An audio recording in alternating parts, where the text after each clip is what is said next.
This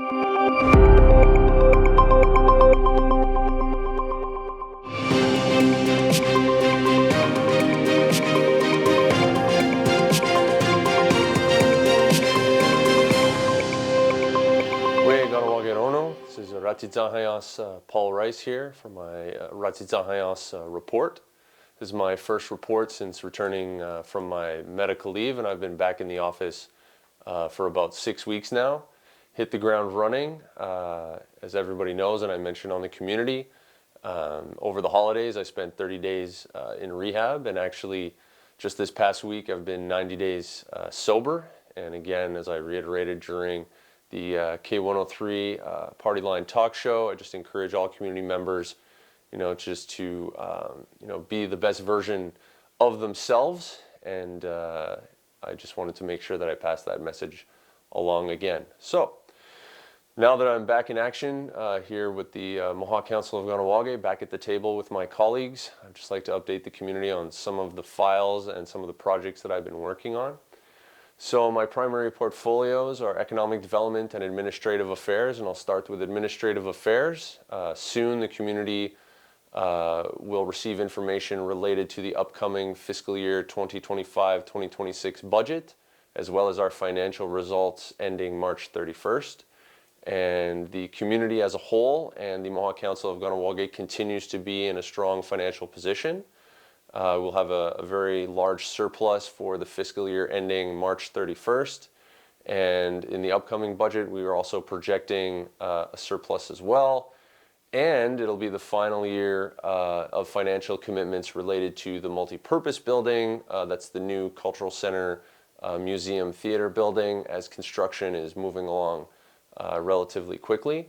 And of course, there'll be some tidbits or some updates related to what the finances were allocated to, but we've made sure to include a number of items, such as a water and sewer network study. We're also included in the upcoming budget a study related to the engineering and how the actual construction and setup of tolls within the community. And then, of course, we're also going to be relaunching the Community Initiatives Fund and topping up that allocation as well. And it's designed to be able to provide direct community benefit to both individual community members as well as grassroots and not-for-profit groups. On the economic development front, we continue to invest and look at renewable energy projects to invest in via the Sovereign Wealth Fund. And of course, I am the chairperson of the Investment and Revenue Committee, which oversees the Sovereign Wealth Fund. And so far, we have actually about a 10% return on assets that are invested. So we've generated about a $2 million return on $20 million that's invested. The remainder of the portfolio is being invested into the market deliberately over time. And then, of course, we do have some dollars that are reserved for direct project investments, primarily for renewable energy, but we will be reviewing the terms of reference and the investment policy to eventually open up the Sovereign Wealth Fund to invest directly into community businesses and community projects.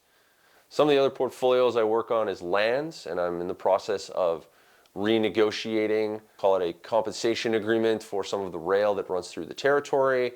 And these are agreements that have been signed a long time ago, so we're looking at increasing the amount of compensation and also holding the railways accountable for the impacts that they have here to our territory.